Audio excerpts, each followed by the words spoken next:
We made this. Welcome to the Starlight Ballroom. Hey!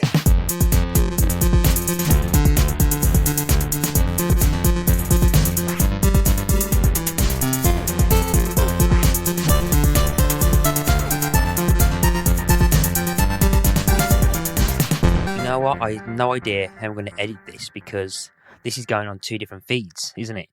It's going on the Shipwrecked and COMATOSE feed, and it's going on the Pick a Disc feed, which means that I often introduce everything myself, and then, but with Shipwrecked and COMATOSE, it's like, "Hi, welcome to Shipwrecked and COMATOSE." So, so I'm going to be confusing a whole bunch of people from the Shipwrecked and COMATOSE people, unless I, hello, and welcome to Shipwrecked and COMATOSE and Pick a Disc. My name's Matt Latham. I am the host of this podcast. If you're listening to either one and either or. And yeah, this is the special 5-year kind of celebration that the We Made This Podcast anniversary palaver is happening. So if anyone is here listening from Shipwrecks and COMATOSE and going, "Oh, Mark and Kurt are saying it's more sexy than usual," yeah, it's me. I'm not actually talking about the British Empire. Now, if you're listening on the Pick a Disc section and are wondering, this is very weird, what's going on, then basically what we're trying to do, we're converging interests of two separate podcasts from the We Made This lot and just merging it into one so that we can get double the hits and stuff. But if I've balls this up, blame the other podcast. But I'm not here alone. I'm here with a guest. He's like long-time fellow co-host on Shipwrecks and COMATOSE, and also one-time guest on Pick a Disc. It's Bryan. How you doing, Carl? Hello, Matt. I'm all good. How about yourself? I'm good. I'm ready for some satire, but absolutely. I'm very happy to take part in the We Made This crossover palaver that has been going on recently. Yeah, celebrating 5 years of Pick a Disc, not only just 5 years Pick a Disc, but 5 years of the We Made This, and long may she reign. Absolutely. Yes. So this is going to be a weird mishmash of stuff. So I feel like I'm going to be starting to pull into kind of the Pick a Disc mode in places, even though I don't think it's going to fully apply in places. So for any Pick a Disc listeners, you're going to be really weird and out of sorts, much like me most of the time. We are here to talk about an album. We're here to talk about an album with Red Dwarf connections, very strong Dwarf connections. So, Carl, let's not beat around the bush. Tell the lovely listeners the disc that we've agreed to pick. We have agreed to pick Spitting Images, Spit in Your Ear from 1986. Yes, Spit in Your Ear, which is basically the one. I think it's one of a few musical or audio releases linked to the TV show Spitting Image. This one's a compilation essentially of sketches and songs from the series so far, the television series, and a couple of sketches recorded especially for it, which I'm sure we'll get into. And it's the only one that actually has sketches on. The next one, which comes out a few years later, is purely just songs. So this is sort of one of its kind. For those of you who are unaware of what we're talking about, Spitting Image is a British satirical television puppet show. It was created by Peter Fluck, Roger Law, and Martin Lambinan, and it was first broadcast in 1984, and it pretty much ran non-stop until around 1996 on ITV, and it was then recently very much brought back quite a few years ago for BritBox, and I think it's subsequently been cancelled already after 2 series, I think. I believe so, although it does seem to pop up on YouTube a lot. They seem to put a lot of sketches on there, which is normally the way for a lot of sketch programs, is get that YouTube, those YouTube hits in as well. Yeah, but basically what it was is it's basically a satire kind of sketch show featuring kind of overly caricatures of puppets of kind of public figures around the UK and international figures as well. What is probably one of the biggest shows in the 80s for the UK. It was like it was reaching 15 million people at its peak. It got to the point where it got collaborations with actual celebrities, some of them of which they were actually satirised in the past as well. It was absolutely massive, and I didn't really watch any of it. What about you, Carl? I watched bits of it, probably more in the later years, because I would have probably been about 11 or 12, and Spitting Image was the slightly naughty thing that was on later at night that, you know, maybe your dad watched and you watched, and you didn't fully get it, but you kind of enjoyed it because there was puppets in it that you vaguely recognised. I mean, I wasn't deep into politics in 1993, but I recognised who Margaret Thatcher was. I recognised who John Major was, and every so often they did do pastiches of celebrities, which was the ones that normally resonated with me more. But it was more in later years when I like to sort of go back and watch things that like, oh, you know, what was that like? I remember it a bit as a child, and then watched back. So from there, I've sort of watched compilations, and I randomly found this album in my local record shop. And I do like comedy albums. I still think they're a very good medium. I mean, it's kind of moved over to the Netflix special these days, but a lot of independent comedians do still do them. And with sketch albums as well. So you've got the Monty Python albums. I've got somewhere the Not the 9 O'Clock News albums, which was a very similar sort of format to this. And I just really enjoyed it. And it gets to show off mainly that the writing and the performances stood on their own 2 feet anyway, as well as the being puppets. Because if you look at what's in this album, the range of performers that perform for Spitting Images, a lot of them gone on to do some very big things. And the writers, I mean, the reason this has been pulled for Shipwrecked and Comatose is because Rob and Doug were main writers, and Chris Barrie was a performer all the way through until the initial series stopped. Yeah, so Rob, Grant and Doug Naylor, the creators of Red Dwarf, the basically show that Shipwrecks and Comatose has been covering for years now, and is a podcast that I'm very much proud to be a part of. I'm not sure about you, Carl. Are you proud, or are you kind of regretting it? It comes and goes. No, I'm very proud to be part of Shipwrecked, definitely. Yeah, boys from the Shipwrecked. But yeah, it's like it's like kind of full of very kind of strong like writing writing talent, more or less. And I'm just looking at the Wikipedia article now. It's like the writers section. You've got Joe Brand, you've got Richard Curtis, you've got Chris Langham, Ben Elton, Rob Grant, Doug Naylor, Ian Hislop, who I didn't realise was a writer for this as well. Victor Lewis Smith, Andy Parsons. I didn't realise he was part of this as well. Steve Punt, loads, and Chris Morris as well. Just to put a few.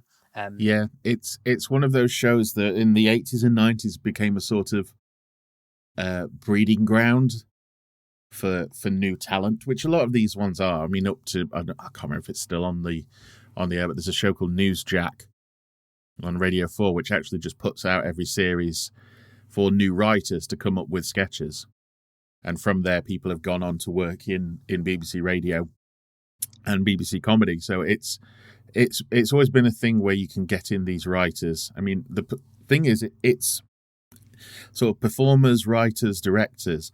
There isn't a sort of weak bit in it. Obviously, these are all people at maybe the start of their careers. You've got like Andy Diamini, who went on to direct Red Dwarf 6.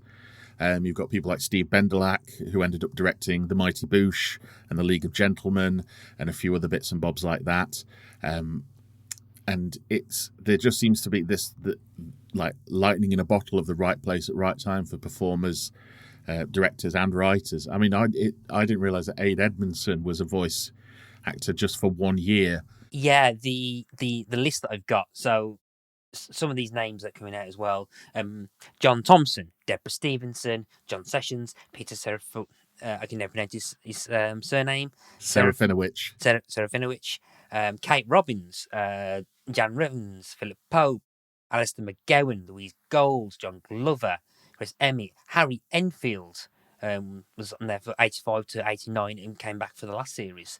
Aid Edmondson, Hugh Dennis, John Colshaw, Steve Coogan, Phil Cornwell, Rory Bremner, Roger Blake, and on top, and on the first person in that list is also kind of one of the other reasons we're actually talking about this for the Shipwrecked and Comatose side is Chris Barrie, Yes. who played Rimmer in Red Dwarf, Yeah. who was there from 84 to 91. So he's one of the longest serving voices of that, actually. And he's a puppeteer. Yes, he is. Yes, as well. Yeah, So I did not he realise that. was, yeah, he was proper bolted to this show. Well, you'll notice this on the album that he's in the vast majority of the sketches, and sometimes playing more than one person in the sketch. And it sounds like he's not recording them separately; he's just doing them sort of back and forth, back and Yeah, forth. there's So yeah, this a lot of people mention Red Dwarf, but with Chris Barrie, but I don't think that many people mention Spitting Image as much these days because he was a proper workhorse for it. yeah. I mean, I think I've said this before. And it's more. It is morbid to think, but like you have to consider like when a celebrity or a person in the public figure dies. Yes. It particularly actors. It's the question of what's going to be on the headlines, and like and I think I spoke with this when we talked about British Empire with Tony Black when the Shipwrecked and Comatose was covered the British Empire, and I keep having to say that because I'm realizing that I'm going to be referring to other episodes of Shipwrecked and Comatose as if people who listen to Biggie Disc have any idea what I'm talking about. But the idea being is that I think there's at certain points, like there's a certain point where Chris Barrie won't be British Empire actor; he'll be Red Dwarf actor. And then in the sub, and it'll be the subheading where it talks about it'll probably be British Empire and Spitting Image. Yes. Yeah, so it'd be that trilogy of things and stuff, and then again, like comedy websites will probably start with Prince Among Men actor, but we won't go down that route. Yes. But yeah, and it's morbid to say that, but I think Red Dwarf will probably be the headline figure for that. But then I think but I think people will say, well, yes, but Spitting Image, and I did not realise how long he worked on for that. Like Mm. he's like the headline figure. Yes, it's. I mean, this is the thing. I mean, I believe he still works in voiceover work to this day, and I think the reason why he has a fleet of classic cars is through voiceover work. Yeah, And this is where it all sort of started. He could just do, because I believe he did them as stand up initially, and then he just went from there to sort of being an impressionist, because he started out on something with Jasper Carrot, which is something I think on Shipwrecked we are going to cover, because that also has Rob and Doug involved.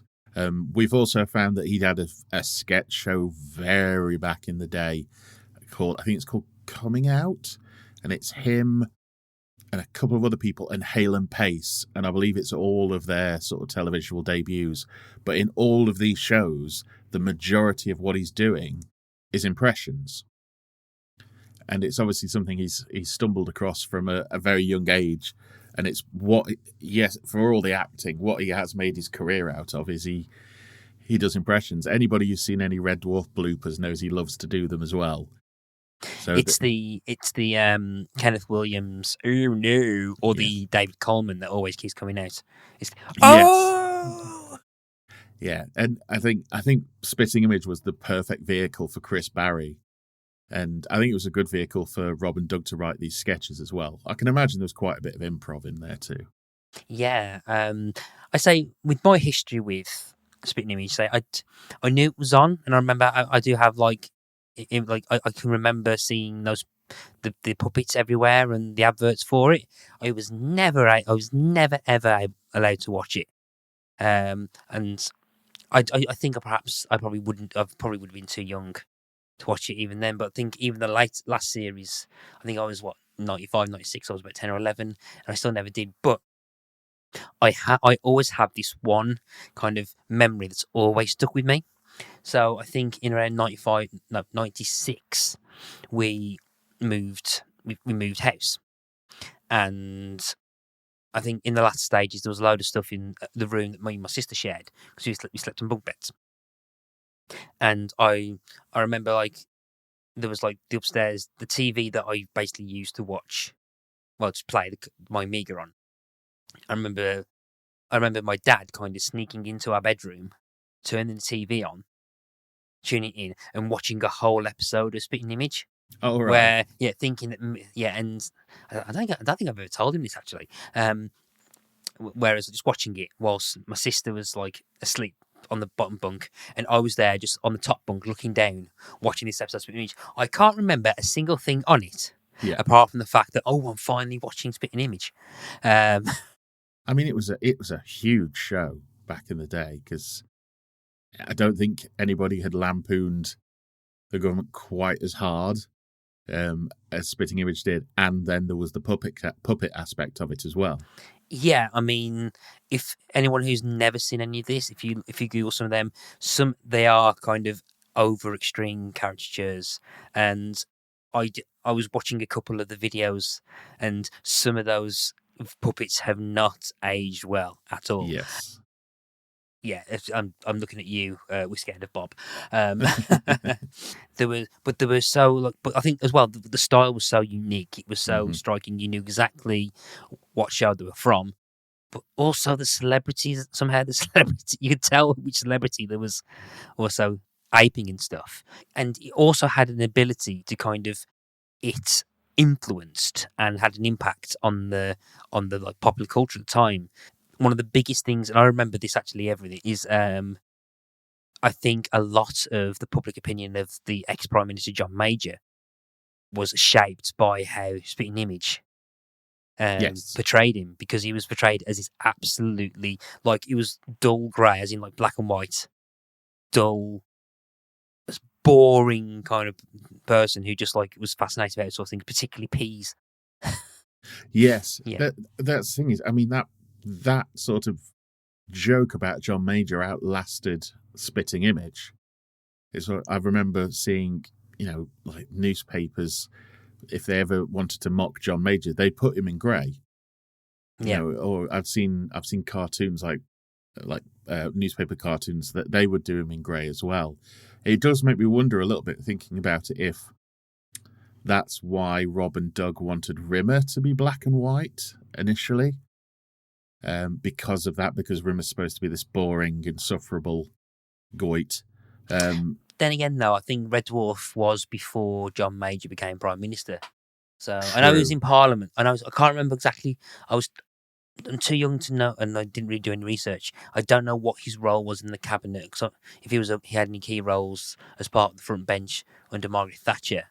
So he must have been there in some form or another. Yeah, I can't really remember that much, but I think he's the first real prime minister I remember having anyway. I was alive during like the end of Thatcher, but I can't remember that at all. I remember the end of Thatcher, and I still can't remember why, because I must have been about 9.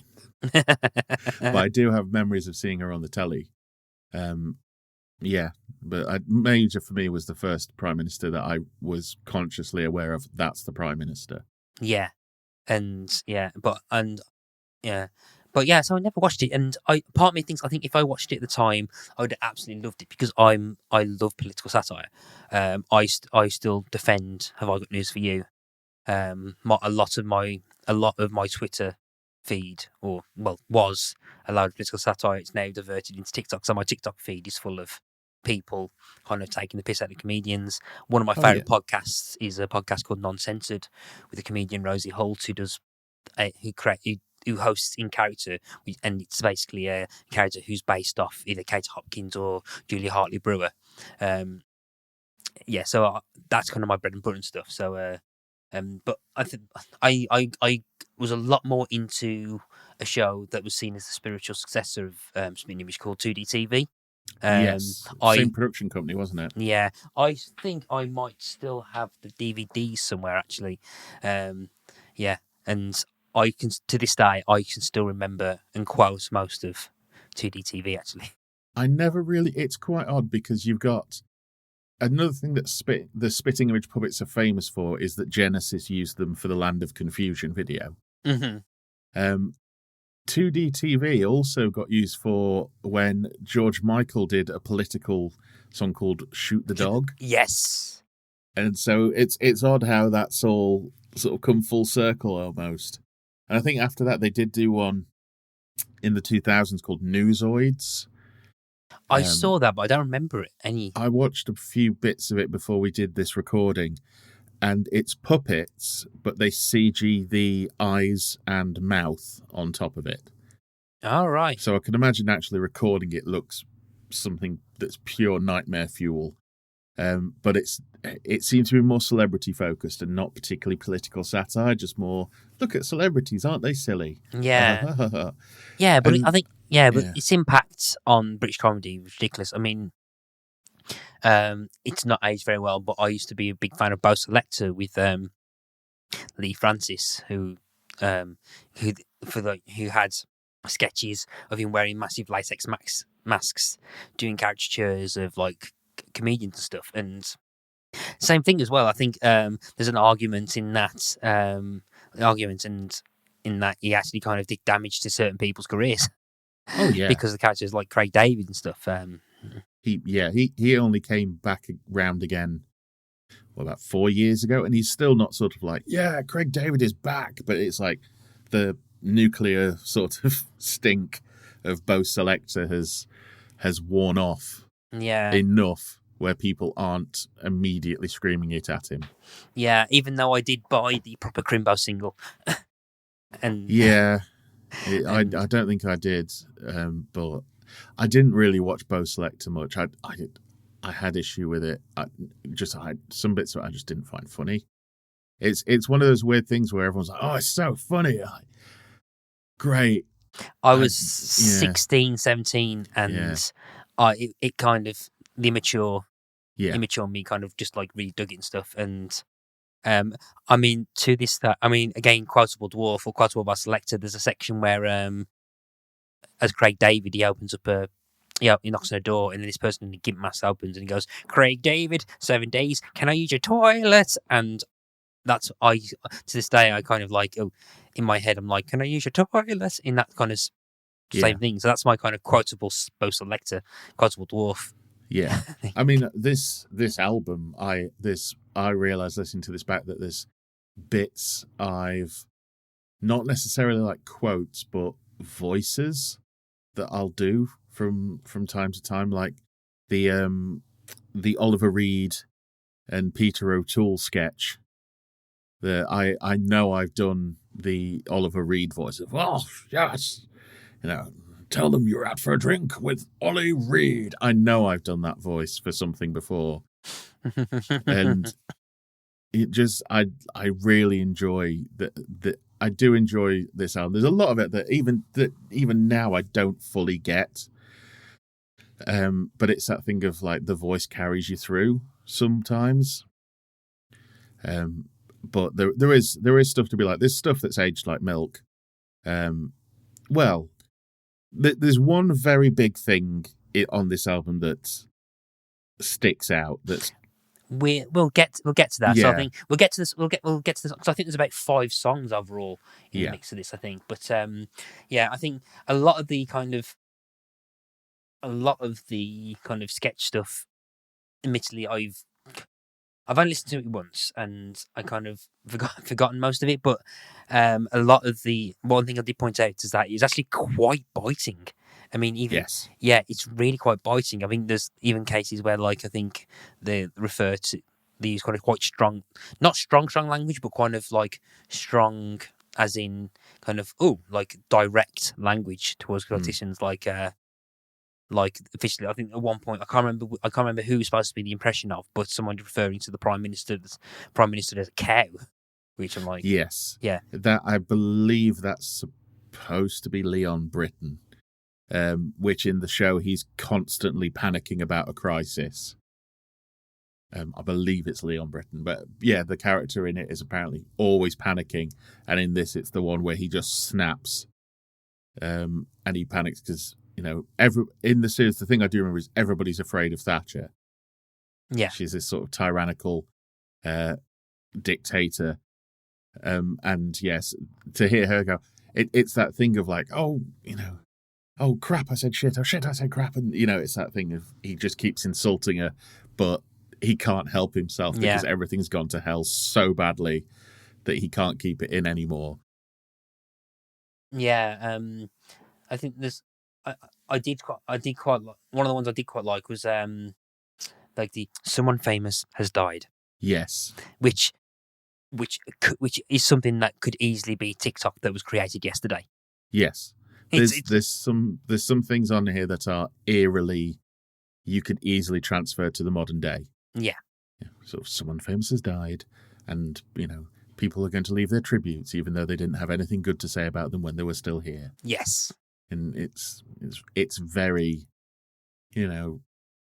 Winehouse and sort of that sort of thing. You could easily, but the Phil Collins song about how whenever he gets his heart broken, he writes another album, and he thinks that he could put a pool here or something like that with the money he's going to make. You could transfer that to Adele, Taylor Swift, those kind of Ed Sheeran, those kinds of artists who do seem to. I mean, a lot of artists do this, but seem to primarily write about heartbreak. Yeah, so there's definite, which I think is what gives the appeal of some parts of this album, is they are themes that you could transfer through the ages, definitely. I was quite surprised. I was listening to it and I was trying to think it out, and I think a lot of the disconnect, I think particularly for the sketches part, was I couldn't recognise quite a few of the people. So there was a few people, but I could recognise. Like I was like, oh, okay, that's Prince Philip and the Queen, or that's Maggie Thatcher. There's Mick Jagger at some point. There's Dylan at the end, which I completely forgot was there, and I laughed at that impression of Dylan. Yeah, but there's the one that I might have got this wrong, but there is a sketch on the album about the Pope, and Jesus has returned to discover that the Pope is the Pope's just corrupt. And I was trying to work out the voice, because the voice is a very, what's the best way to put it, sort of stereotypical black voice, I want to say. And I think, this is without having seen the visuals for the sketch, it's supposed to be Eddie Murphy. right. Or that's what the voice is trying to sound like. It's who would have been pretty big still at the time. And I think it's meant to be sort of an Eddie Murphy style voice. About God coming back, and it's like, oh my God, you cancelled birth control and all this, and he's trying to pawn off his rings. Tells them to put a condom machine in the toilets. There's the little gags in that where, regardless of the voice, you go, put them in the ribbed ones, penetrators. I believe that's what they're called. That kind of thing. Yeah. So there's some sketches where it's like, I have no idea. Like there's one between David Steele and I can't remember his name now, but he was the deputy leader of the Lib Dems at the time, and I didn't know who those was, but I've seen that sketch randomly. And if it wasn't for that, I would have no idea what that sketch was about. Is that the one with the three Davids? No, it's the one where he's talking about Michelangelo's David. Where he says, he goes, oh, you're gorgeous, classically refined, and this, that, and the other. And he says, oh, you're like him too. You've got no balls whatsoever. And he's like, oh, David, so strong and yet so classically good looking. There's some, like, for some reason I know who Donald Sinden is from sort of Never the Twain, and he turned up in Midsummer Murders because he has that voice. Him and Windsor Davis used to do a sitcom together that I remember. I couldn't tell you anything that happens in an episode, but it's one that I watched growing up, so I remember it. They ran competing antique shops, but they both have these plummy sort of, tally-ho, what voices, and I love those kinds of voices. And that's what sort of sticks out to me in him meeting the Queen and trying to get a knighthood just over and over again until the Queen hits him. And that was more of a showcase for the voice, I think, than a showcase for the puppets. Yeah, and I think before we move on to the main event, which is the actual the song, like some of the songs that are on this album, I do want to point out that I did quite like the Ronnie Hazelhurst kind of like South Bank Show sketch, Yes. Because for those who don't know, Ronnie Hazelhurst, composer, songwriter, who is responsible for pretty much all of the best sitcom themes Yeah. from like the 60s to the 80s. Yeah. Last of the Summer Wine, all that sort of jazz. Yeah. Yeah. And I mean, it's quite odd because I do remember, I can't remember what show it was. Oh, it was Charlie Brooker's Screen Wipe that they did a tribute to Ronnie Hazelhurst when he passed away, and they had Matt Berry playing some of his sort of greatest hits. And I believe Matt Berry actually put an EP of them on Spotify Yes. of him playing Ronnie Hazelhurst songs. So it's quite strange how it comes around of like, you know, this guy's appreciated. Whereas at the time in the 80s, you know, I can imagine just gets mocked a lot because it's like, oh, he just does everything. And now it's like, what a body of work this man's done. And I quite like, because like, oh yes, it's when he's talking about making theme tunes, I was, oh, it's a lot like making love. It's a minute and a half long. I think they got the biggest laugh out of me. I think. Yeah. And it's when he says as well. It's like, oh, this is my most experimental work. It's 1:45. Yeah, yeah. That must be his prog rock phase. And I did quite like I think the kind of like the Queen and Vince Philip at the end saying like, oh, have you done this? Have you done this? Have you tripped the collar? Oh no, I haven't tripped the collar. And then just gradually, and it's that thing that everybody at some point has probably had that conversation of, could you go and troop the colour for me? Like, could you go put the bin out for me, even though I forgot to do it? And so it's just that, but it's the Queen.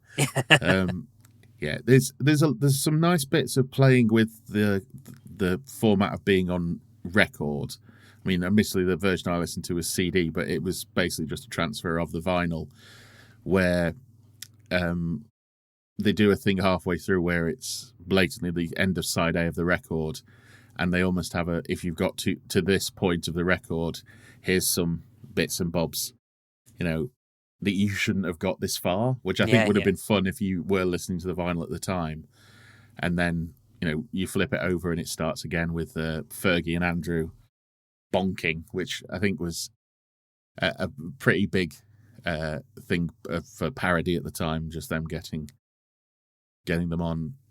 And yeah, the royal family, the way that they put it, so everybody's got a thing. So Fergie and Andrew are always shagging. Edward is a closeted homosexual, from what you can tell. His name's gone out of my head. Not yet. Charles is obsessed with being king. Prince Philip is super Greek in a very stereotypical way, and the Queen is the Queen. It's that thing of, you know, give them a character trait. So if you don't know who they are, there's still this thing that you can cling on to that will make you laugh about them. I find that quite funny because Charles in 2D TV, his primarily thing is like, "Ooh, I'm waiting for the old bat to go. I want to be king." Yes. Yeah, and but the Queen's actually portrayed as being quite competent and like and quite like almost indestructible, saying like, "Oh, I suppose I'll have another 50 years. Darn it!" Yeah. Yeah, I mean, in this, she's probably the one who comes off as the most sane out of all of them, because everybody else is just barking mad. And the only two that seem to be half with it is Diana and the Queen, but they don't like each other. Yeah. Yeah. So, so let's talk about... Time is 35 minutes so far. Okay. So let's talk about the songs. So, yeah, I think I've got... I think there's about 6, maybe 7 songs listed out through this. Mm-hmm. So I might do? I might just go, if we run through them in order, briefly, and just have a quick chat. So so I think the first one is We Got Beards. Yes. Which is the ZZ Top and the ZZ Top kind of parody, which it's not biting. It's just like a fun kind of, like just a fun, silly, silly parody. Yeah, I can imagine this one would benefit more from the visual. Yeah. We've got beards, except for him. You know, who turned out to last name ended up being Beard. But yeah, it's a fun little. It's quite harmless. Yeah, it's a And there's Robin. It's a Robin Doug one as well. Yeah, it's. I think throughout this, most of the ones that are more silly tend to be Rob and Doug. Like when we get to the chicken song, that's Rob and Doug, and that's pretty much as silly as it gets. Mm-hmm. But yeah, I think the chicken. It's amazing we've gone 30-odd minutes and we haven't mentioned the chicken song yet because that's the biggest. That's the big, the headline thing. So, but we're saving that one. But yeah, I mean, yeah, this one I think is just fun. It's just like a very kind of like easy kind of like rock, the 70s rock, ZZ Top style rock, and it's just silly. It's just fun. It's silly, and they use it as a bed as well for other sketches to go over the top. Yes. So they take a sort of instrumental break, and they use the instrumental to put little quick like news headlines or whatever over the top. I think it works very well in terms of sort of blending the album from music to sketch. Mm-hmm. Yeah, but that's the one that was like the first one that kind of gets to it's kind of okay, and then we kind of jump to if I miss any, please let me know. But I think the next one is the Do Run Ron. Yes, it got released. It got released prior to the chicken song, from what I understand.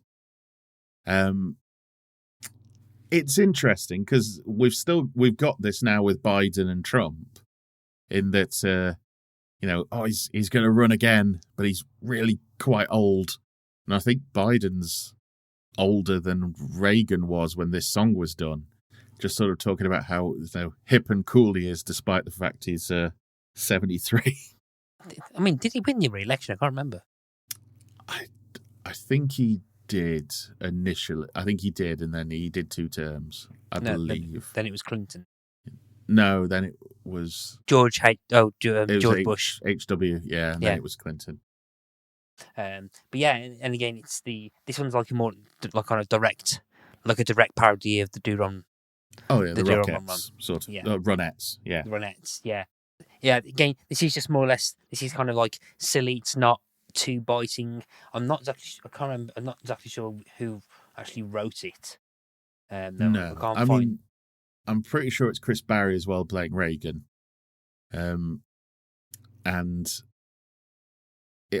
think it was 83 that this came out. And I think it might have worked quite well because I've had a video for it, and I've seen a picture of the front cover of it, and it's got the puppets. It could have been a very good advert for come and watch this show. Yeah. Yeah. Yeah. Yes, he went to Grenada with his head held high, the Do Ron Ron. The only trouble is he can't remember why, the Do Ron. Yeah.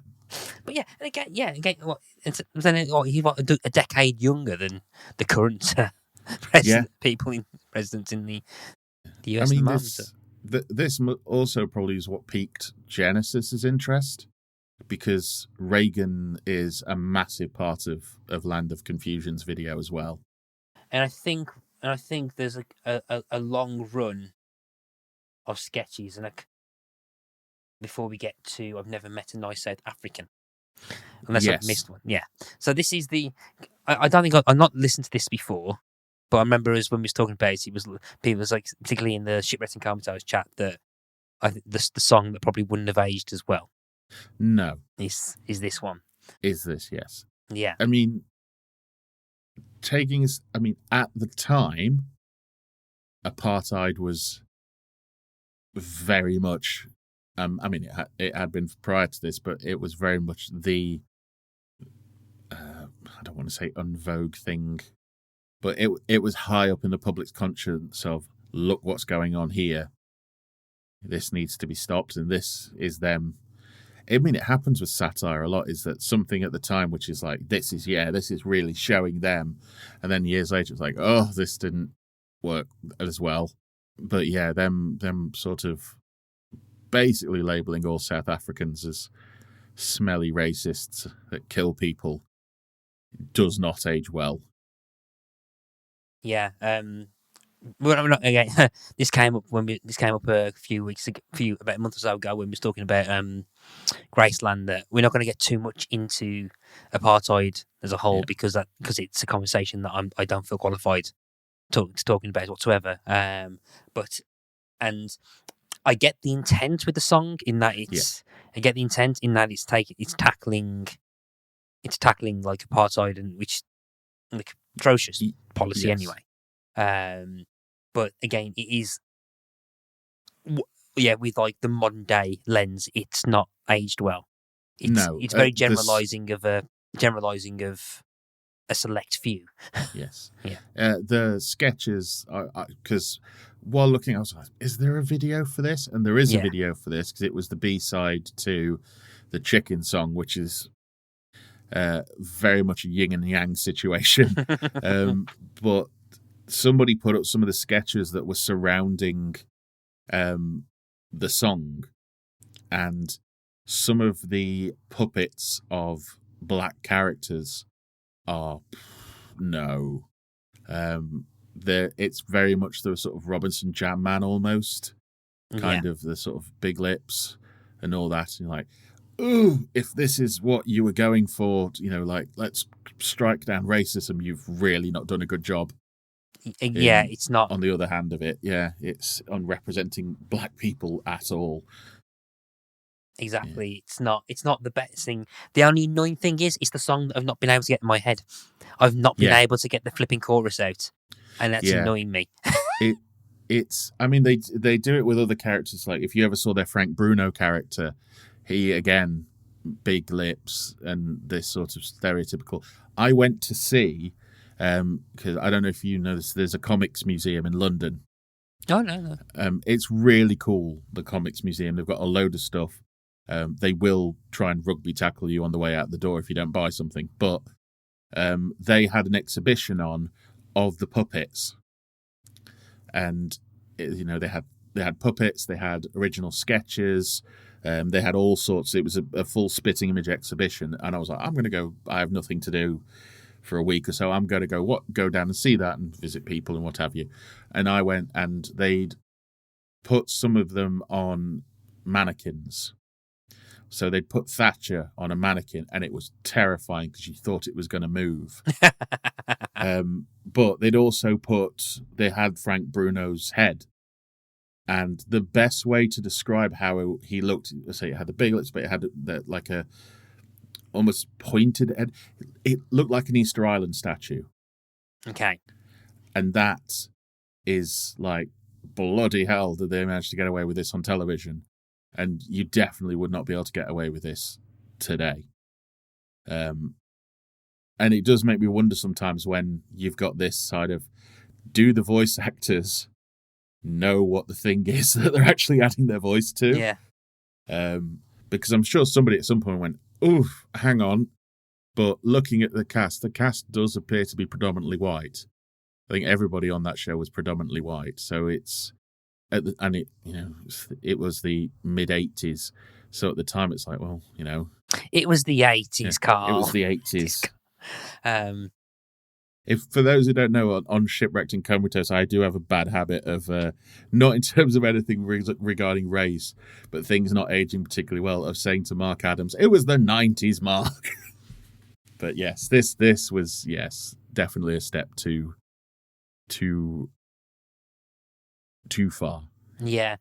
I think the verses are, is pretty much a parody of, I think, Call for Cats, because it's that same definitely. That kind of I mean, there's, in terms of actual, like you've said, in terms of a tune, it's really catchy. Yeah. But you don't want to sing the lyrics out loud in public.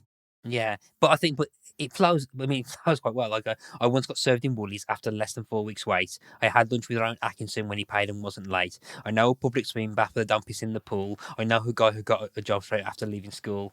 And then the. But it flows really well, which is what's kind of really annoying about it. But, it's Phil Cornwall, who ended up being Jagger in Stella Street. And he was basically, if there was ever a puppet on children's television during your childhood, be it the two wolves or the two leprechauns, or I can't remember. I think he was Gilbert from sort of Get Fresh and that kind of thing. They're all Phil Cornwall. I know him from Dead Ringers, the TV show, as well. Yes, because he was also Michael Caine. Yes, he is. He was Michael Caine. He has this habit of he either does something that all revolves around his impressions, or he'll play a character in like a drama who's always a prick. And if it's like Midsummer Murders or something, is dead by halfway through. Yeah. But he's usually an arse if he's not playing somebody where he's playing somebody else. Yeah. A song that I've completely forgotten. That's pretty soon after this is Our Generation, which is a spoof of My Generation, and I can't recall this whatsoever. Yeah, I mean, this must have been based off what was happening at the time, because it was pastiching Pete Townsend being used as the representative for a campaign to stop kids on drugs. Oh, okay. But he's horribly out of touch in this sketch where he's like, hey kids, yeah, very much like the meme of Steve Buscemi going, hey kids, how are you doing, fellow teenagers?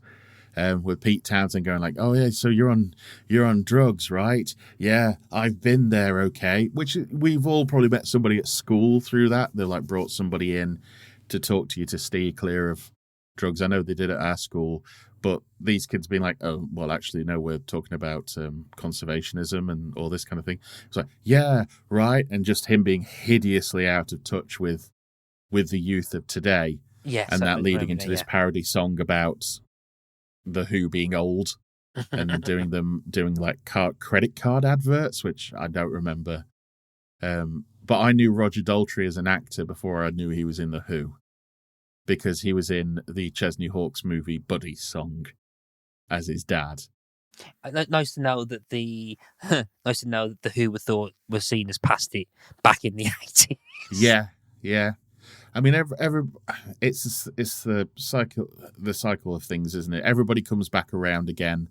I think The Who had a sort of fairly decent sort of resurgence in the mid to late 90s when Britpop was big. It's like, oh, don't forget about The Who. The Who were great.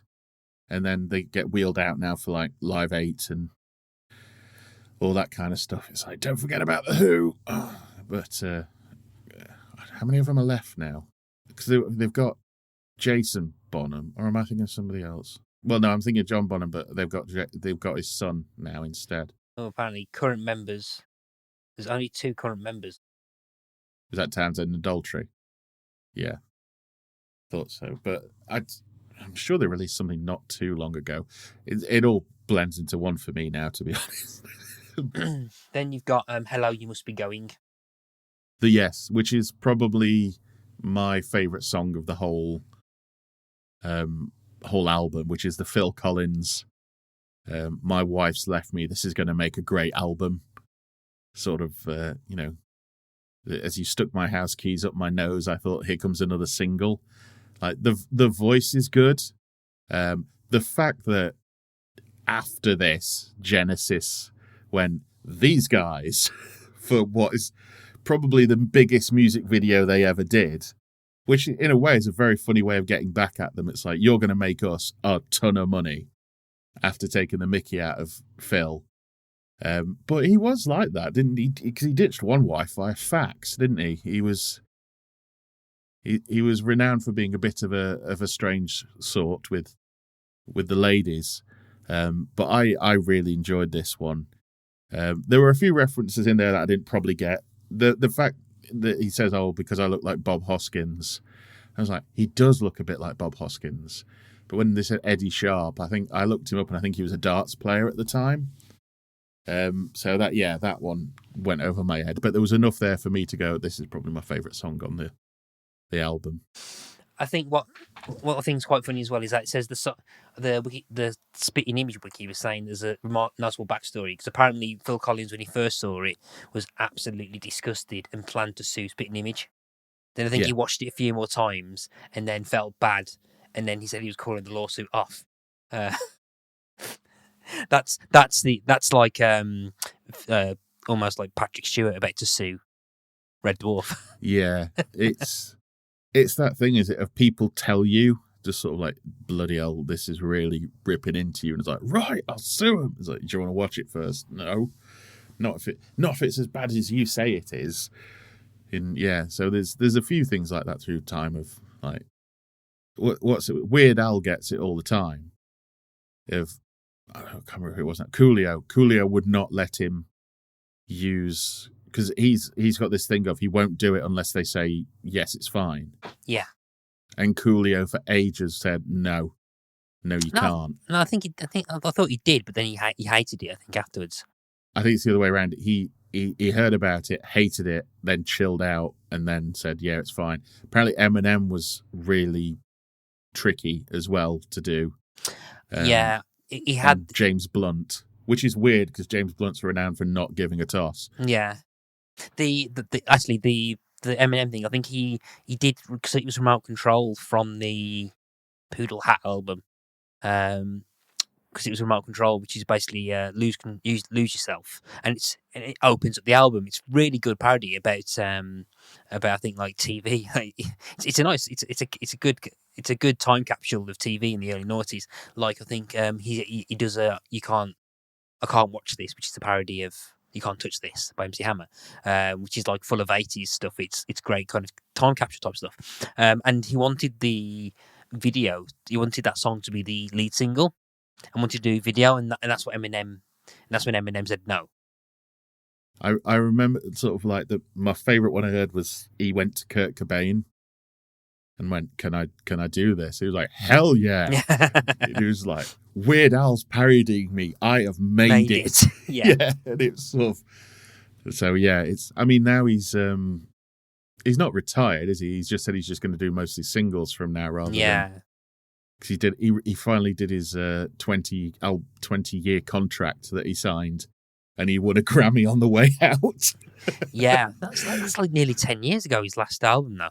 Yeah. Because I remember seeing him on that tour, the Mandatory Fun tour in 2015, and it was good, but it was good, but it's also kind of one of my, if people say, is there a gig that you disliked or was let down by, it's also the same as that, because I think he was the only act.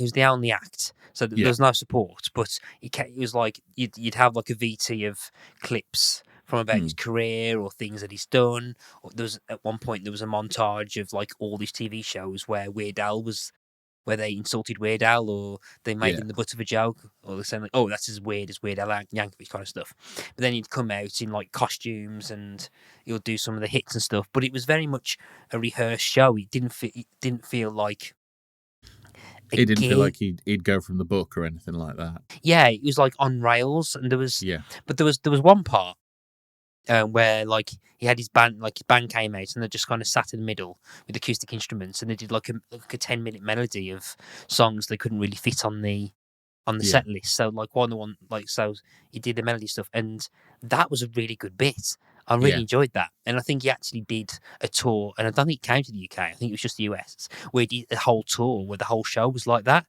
So it was kind of like acoustic covers of his own work, or like so he was doing original songs and stuff. And I'd like to see that. I'd love to have seen that. I think that would have been great. I don't know. It's just, I don't know. It was nice seeing kind of like a suit that was slowly getting bigger and bigger when he was doing fat. But I don't know. It was just like, I don't want to say soulless. It was on rails. Yeah.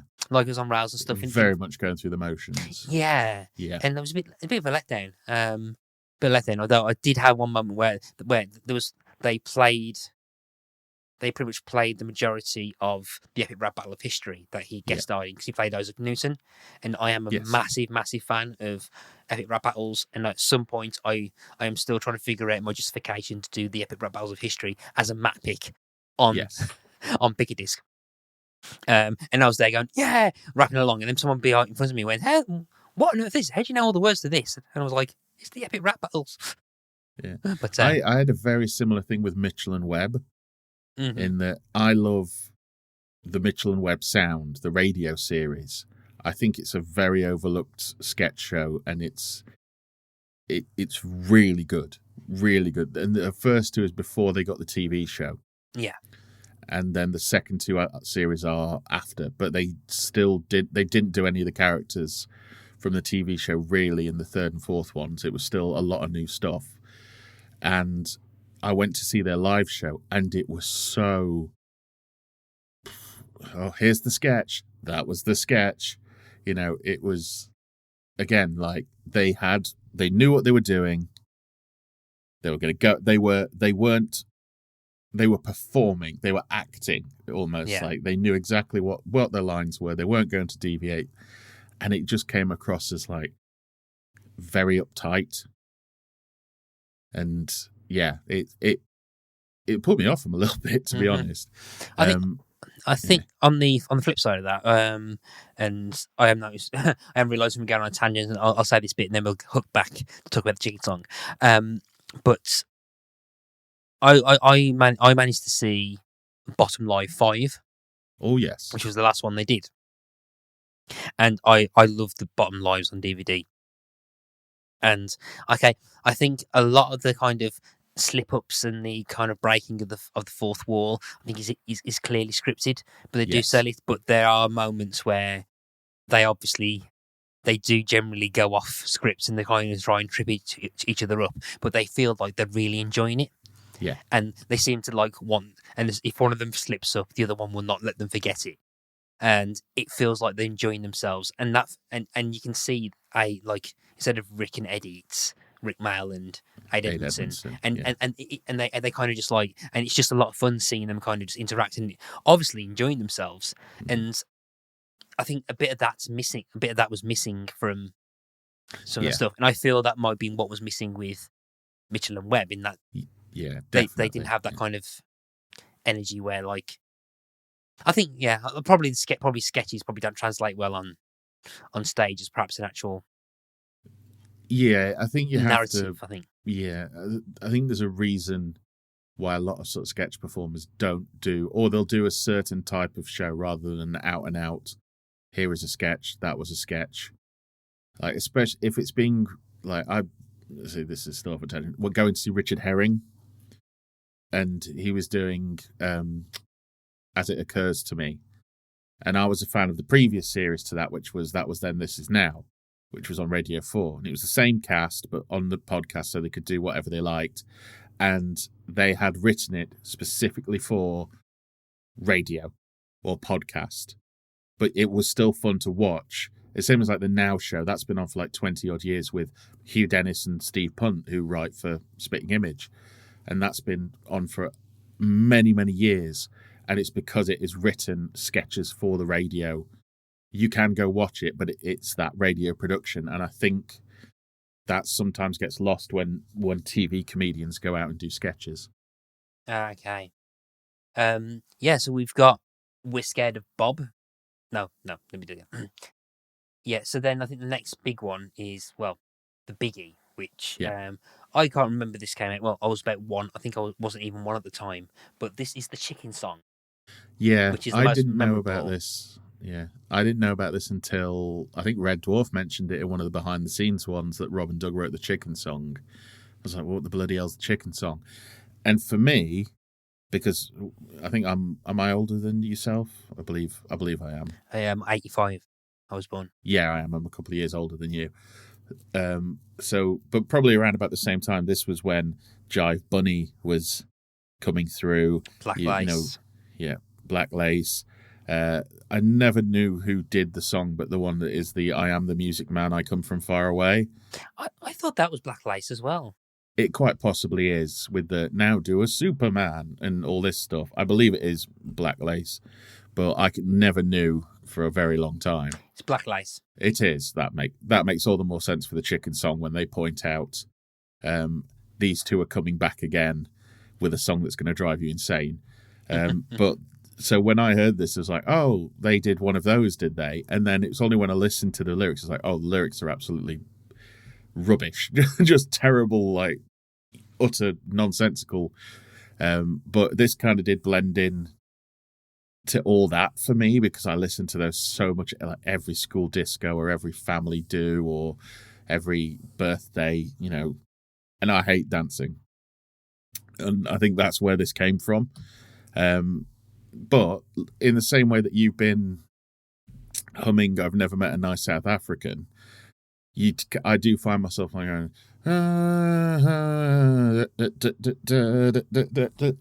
and it makes me think, like, is it in the same way that Never Met a Nice South African it's cool for cats? was trying to work out what this was, and This is Agadoo. it's Agadoo, isn't Yeah. it? Yeah. And Agadoo, as you know, for all its flaws, is one of the catchiest tunes in the world. Oh God, yeah. You still remember it, and anyone who doesn't know this, Black Lace were actually still. I think they're still technically active. Kind of novelty pop songs, and I don't know if they translated it across the UK at all, but like every kind of party you was at, every disco you was at, school disco, family disco, you would have like I Am the Music Man, or Agadoo, which is Agadoo do do push by an apple shake the tree, which is like this really weird pop song with some weird dance, like calypso pop type song, and it's not as weird as We're Having a Gangbang. Wait, what? You not know that one? No. They've got a song called We're Having a Gangbang. And if you've ever seen the film Rita, Sue and Bob 2, I believe they're in it. And yeah, they sing this song like, we're having a gangbang, we're having a ball, we're having a gangbang up against the wall. You know, it's this really, I can see by your face that you've just seen this. Yeah. And I'm sure it got released. It's very much a, hey everyone, come and join the party, having a gangbang. Okay, there's an album called Black Lace going to a party. Yes, if you do search this at home, search it with your safe search on. There's a 1999 album called Going to a Party by Black Lace, which looks like a mixture of covers and party songs. But you've got Agadoo, Superman, which is another one. Yeah. Wash your hair. Come here, go for a walk. Ski. Do the conga. Oh, God, yeah. Yep. Do the conga, Music Man. They did the Hokey Cokey, yeah. Oh my God. They do covers of YMCA in the Navy. Aforementioned Gangbang, Brown Girl in the Ring, Wizard Babylon, Hooray, Hooray, Holiday, Saturday Night, The Clapping Song, Achy Breaky Heart, Atmosphere. Yeah. I cover of Atmosphere. Now the Russ I've got a massive kind of guilty pleasure soft spot for Atmosphere. I found for some reason the advert for that album kept popping up on my TikTok. Which what? For Russ Abbott's I Love a Party album. Wow. Yeah, it's. How come no one's picked that for Biggie Disco? I mean, it's a classic. No, okay, yeah, it's terrible, but I don't know. There's something about Atmosphere which is a bit. Yeah. I don't know. The blatant I love wig. it. Yeah. Yeah. Look, I'm looking here. So, yeah. So we got Agadoo in '84, Hokey Cokey in '85, Wig Wham Bam, which is another one I remember, in '86. I Am the Music Man in '89.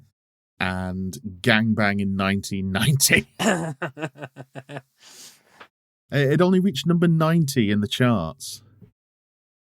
Obviously, a lot of people not wanting to admit that it knows what it means. Yeah, there's a song called "Bullshit" in brackets. Cotton Eye Joe. Did they do a? There's no YouTube thing. What is that? Is that a cover of? I think Cotton Eye Joe is it's a traditional folk song anyway. So it's probably a cover of that. So the Rednecks one is the one that everybody remembers, but looking here, there's a lot of people that have recorded it, including Rufus Wainwright. Daniel Radcliffe has done a version of it in the film Swiss Army Man. Okay. So there's Nina Simone has sung it as well. There's a lot of people who've sung Cotton Eye Joe. But I think our point is that there's a massive amount of novelty songs. Yes. Yeah, and Black Lace is like. I think the current generation, like late millennials, Gen Z, will have no idea who Black Lace are. I'm proud of them for not being subjected to them. Yeah, it's one of those things where if someone now would look at it, they would turn to you and go, "People listened to this? We danced at this."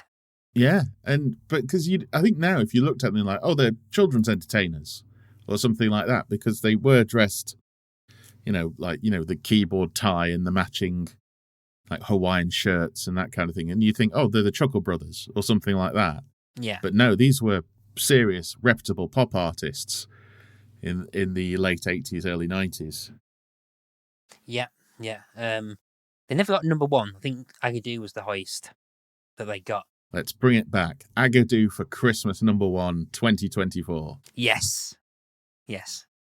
Why don't we get all the Shipwrecked boys to do a cover version? Absolutely. Yeah. Yeah. Colin, if you listen to this, you can do the chip tune, instrumental. Yeah. I'll get our friend Hob Bolness to do the vocals. Yep. But I'll get me and Mark will choreograph a dance. It'll be great. I apologise to all the Piccadilly listeners who got no idea what we're talking about for the next few minutes. But it's that kind of novelty song that this is talking about. So it's going the extreme for it. So like Agadoo, Music Man, it's these like Superman is like go for a walk, do this, to this, to this, to this, to this, kind of like overly kind of exaggerated fun stuff. But then they just go the extra mile, and it's not kind of hostile, but it's a very soft yet biting parody. It's parody satire of culture at the time. I mean, the nearest thing you probably got to it these days, or in recent memory, is the Cha-Cha Slide. Yes. But they made that a bit cooler. This is the thing: is a lot of it is perception. If Black Lace looked super cool while doing this, it might be taken a bit more seriously as time's gone on a bit more. Because the Cha-Cha Slide, I'm sure, still gets broken out in discotheques, but I'm sure Agadoo still gets broken out in some discotheques as well. Oh, Cha-Cha Slide does. Cha-Cha Slide definitely does. That's just showing my age, because I said discotheques. It's I think we need someone like, I don't know, we need Jungkook from BTS to do a cover of Agadoo or something. Can you imagine if somebody talked Billie Eilish or something? Yeah, you want to do this one called Superman. It's a classic hit, but it's kind of faded in time. But if you bring it back, this will boost the career. A Billie Eilish version of Superman. Yeah. Superman. Jump to the left. Yeah, that's something to ponder. I bet somebody AI covers that you see on TikTok these days have probably come up with it at some point. Someone please do. Yeah. But yeah, like disco is vibrating, the sound is loud and grating, truly nauseating. Let's do the dance again. Hold, chicken in the air, stick a deck chair up your nose. Yes, you'll hear the song in the holiday discos. Yeah, so it's holiday discos. That's it. It's Butlins. It's that kind of like era of stuff. But and this got to number one for 3 weeks. Yeah. Yeah, all the others were, and this is essentially one of them, just the lyrics are a bit more nonsensical, so there's no reason for it to have not got to number one. Yeah, it's not, nice to know that novelty songs, I think, what's the last great novelty song that got to number one? That wasn't Lad Baby. I was going to say, I could tell you novelty songs that got to number one, but last good novelty song that got to number one. Well, definitely not Lad Baby. No, I can't stand them. There's the Bob the Builder theme tune, but did that get to number one? I believe so. Yeah, I wouldn't say that was I'd say it is a novelty, but the last sort of, I don't know, the last great sort of pastiche song, I don't think there's been one. I think the charts has been relatively humorless the last few years of actual sort of pastiche or parody or anything like that, definitely. And again, we're not going to count. You're not going to count Lad Baby. So and I think we then after that, I think we've got 2 songs left. We've got Black Moustache by Prince, which again I can't remember, which is very. I thought it was the weakest one. I think it's. Yeah, it was. I can't remember what song it was trying to parody. I think it. I can't remember if it was. It's Purple Rain. It was badly trying to do Purple Rain about Prince not being able to grow a full moustache, and it's in terms of everything else, even though they have like parodied like Agadoo and black lace earlier. This feels like low-hanging fruit in that Yeah. they've not really put as much effort into this as much as they have the others. And again, I think because it does get used as a bit of a music bed for other things. And I think the two of the weaker ones is this and We've Got Beards. And I think it's just used to transition between two different things.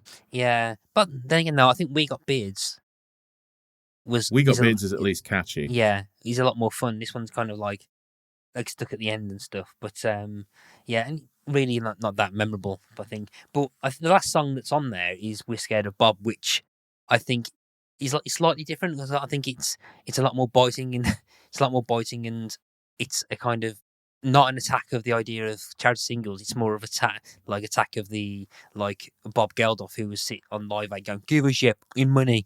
Yeah. And it's, well, that's the thing though, isn't it? That he never actually said that. Yeah. He just said, "Give us your money," and they said, "Oh, we'll go to the phones." He was like, "No, fuck the phones."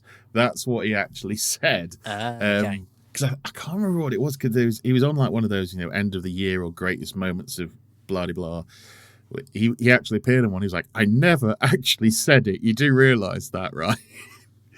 But yeah, it's that thing of you see footage of him at the time. He's so determined, like this is going to work. Yeah, that he has just bullied everybody into doing Live Aid. I do like that idea that everybody's done it because they're terrified of Bob Geldof. Yeah, and I mean, yeah. So it's a parody of that kind of. It's one of those. It's one of quite few parodies of that kind of like those We Are charity the World. songs. Yeah. So. And for the most part, I think it's pretty funny. I mean, there's a whole section where suddenly there's a whole section where like these two puppets show up, and I had no idea who they were supposed to be. And then when you listen to the song, it says, "Oh, we're here just because Bob Geldof dialed the wrong number, and we were too scared to tell him it was the wrong number, so we're here singing this song," which I think is actually a pretty funny joke. But then you got like people like Cyndi Lauper and David Bowie and Tina Turner and some of the voices are spot on. Yeah, I think they're really good. Then you have kind of Bob Marley. I don't remember this bit, but yeah, go on. I think it's Bob Marley. I think, and the puppet for Bob Marley is. Oh right, okay. It's quite bad. Was he not dead at this point?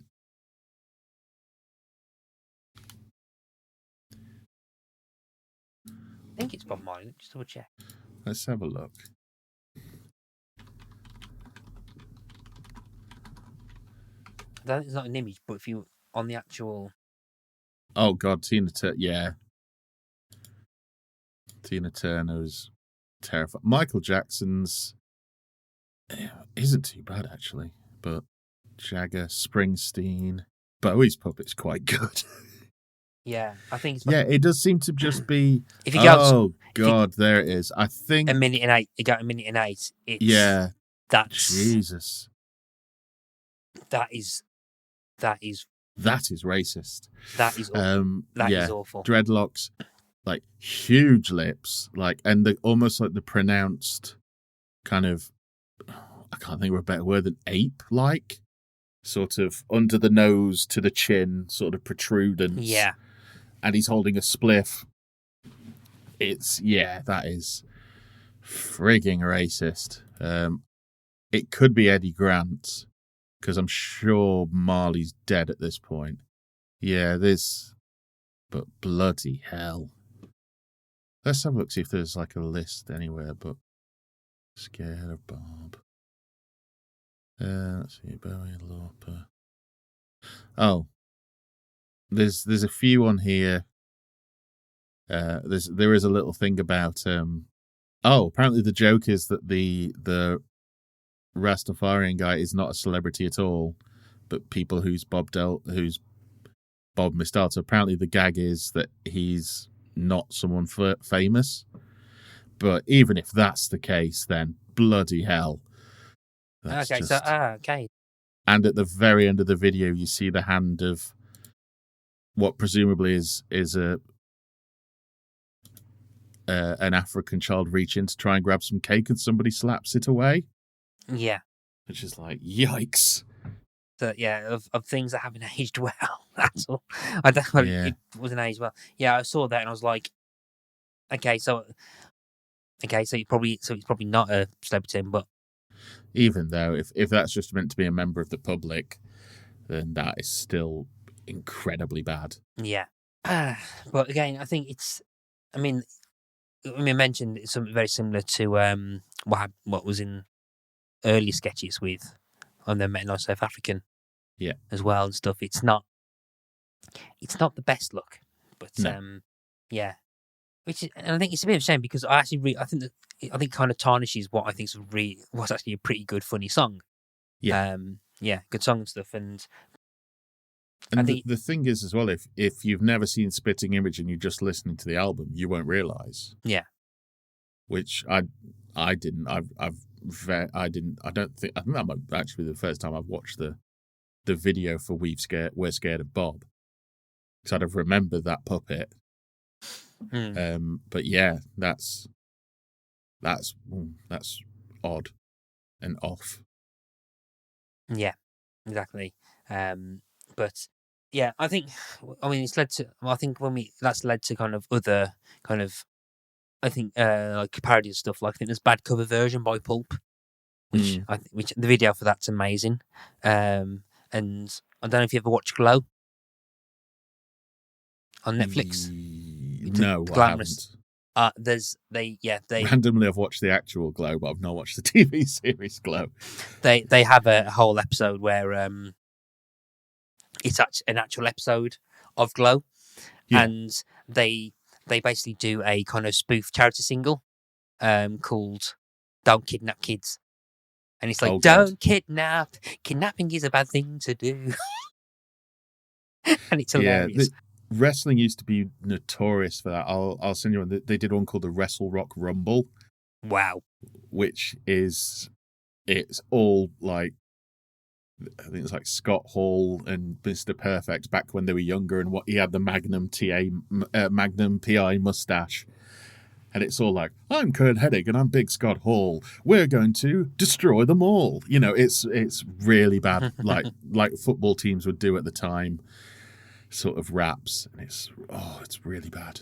But legendary in terms of... There is one which fits more with the Glow, is for a very brief period of time, there was an all-female promotion called Wrestlicious.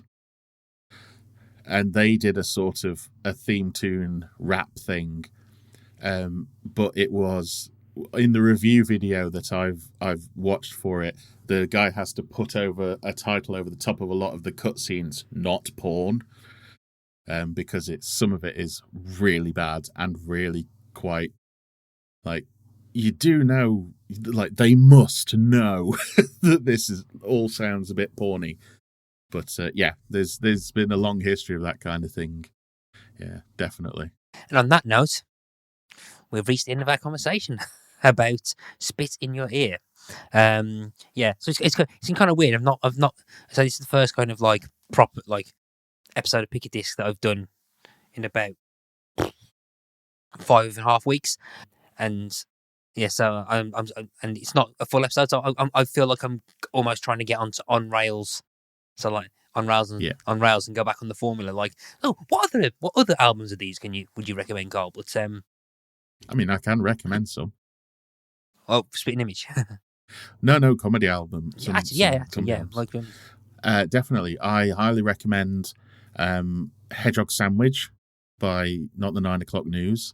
That is a really good fun album. It's got all the ones that you remember, you know, sort of I Like Trucking, you know, I Like Bouncing, Nice Video, Shame About the Song, all of that. Also, if you ever get your hands on it, I know the BBC did put this out, you can get a bit of Fry and Laurie, the audio of that, and it holds up fine. I actually heard that before I watched the series, because I used to buy them on tape a lot when I was a kid. Same like I saw 3 series of Blackadder, listened to 3 series of Blackadder before I ever watched them. Okay. Which was cool. And also, if you do get your hands on it, do have a look for that Mitchell and Webb sound, the first few series. They're excellent. And I do love radio comedy, but There's a lot. So also there's one which is not as well known called 2000 Years of Radio by Marcus Brigstock and Danny Robbins and Dan Tetzel. And they've done quite a few. And the Museum of Everything, which is what you think it is. It's the museum of everything. And you visit it every episode and you go through some of the various exhibitions. Okay. I have to keep an eye on them. So we're now at the end of this Shipwrecked and Comatose / Pick a Disc crossover. Carl, I was going to say, thank you ever so much for coming on. Now, this is probably the part where I'd actually say, oh, would you pick a song to go onto the Spotify Hall of Fame playlist? But this is actually not on Spotify, so I can't actually put it on Spotify Hall of Fame. But, I mean, if you was to pick a song from this to put onto, if I could, what would you have picked to go onto here? I do believe it would be the Chicken Song. Because as much as I do think there's other ones that are funnier on there, if in terms of a song to sit down and listen to, Chicken Song, definitely. Okay, and the Chicken Song doesn't be the next one on that, which is a bit of a shame, actually. There's probably cover versions of it, but I don't know if I'll put cover version on, because it's not the original. So, there we go. Carl, if people want to find you, where can they find you online? They can find me at Linktree or all my links, and it's / Mr. Carl. Yeah, and well, I am Mr. Carl. Sorry. Yeah, So if you listen to this bit now, depending on what you're listening to, if you are Pick a Disc listeners, feel free to listen to Shipwrecked and Comatose. If you are at all a fan or a passing fan of the British sci-fi comedy Red Dwarf, it's me, Carl, and Colin, who kind of like rotating hosts on the main shows, where it's our friends Kurt and Mark, who kind of go through it, but then it kind of expands, and it kind of expands with all sorts of specials and kind of related medium. So anything that with tangible, kind of like the tenuous links to Red Dwarf will cover, like the Spitting Image, for example, or so for that. If you're a Shipwrecked and Comatose listener and you've not listened to Pick a Disc, if you've got any semblance or liking of music, you'll probably listen to Pick a Disc and think that I'm the least qualified music podcast host ever. But I basically talk to guests about albums they want to talk about for whatever reason. I think, Carl, you've been on to talk about Bad Religion. Yes, I was on to talk about Stranger Than Fiction a while ago, Yeah. That's a few years ago now, I think, actually. Yeah. But I think it was still pandemic times. I think it was, actually, yeah. I'm pretty sure... Yeah, it was that far ago. I'm pretty sure my PC and desk were on the other side of this room that I'm in. That's how long I remember that. But yeah, search for Pick a Disc and you'll find that there. So thank you ever so much for coping with us. This has actually gone for a lot longer than I was ever expecting to be. I think those kind of tangents, Freddie. I mean, I'm pretty sure it was only going to go for about 40 minutes, but then we found out. I think there's actually quite a lot of relevant tangents that I think we had from this. So it was a lot of fun actually to talk about. So I hope you enjoyed it. Hope you enjoyed it. I loved it. Yeah. Okay. So I have no idea how we usually end Shipwrecked and Comatose episodes, because it's usually just it's the Gelf speak, isn't it? It's the Gelf speak, yes, of course. Just to warn any Pick a Disc listeners, when you suddenly hear me do a really weird noise that I can't actually pull off properly. But until next time, people, take care. Just to clarify, I did go to school with a South African, and he was absolutely lovely.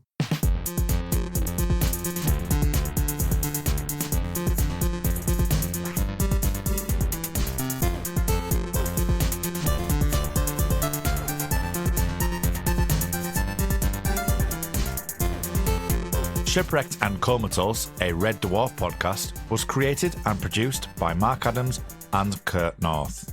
You can find us on Twitter at Red Dwarf Pod, and we are part of the We Made This Podcast network, which can be found online at wemadethispod.com or on Twitter at We Made This Pod.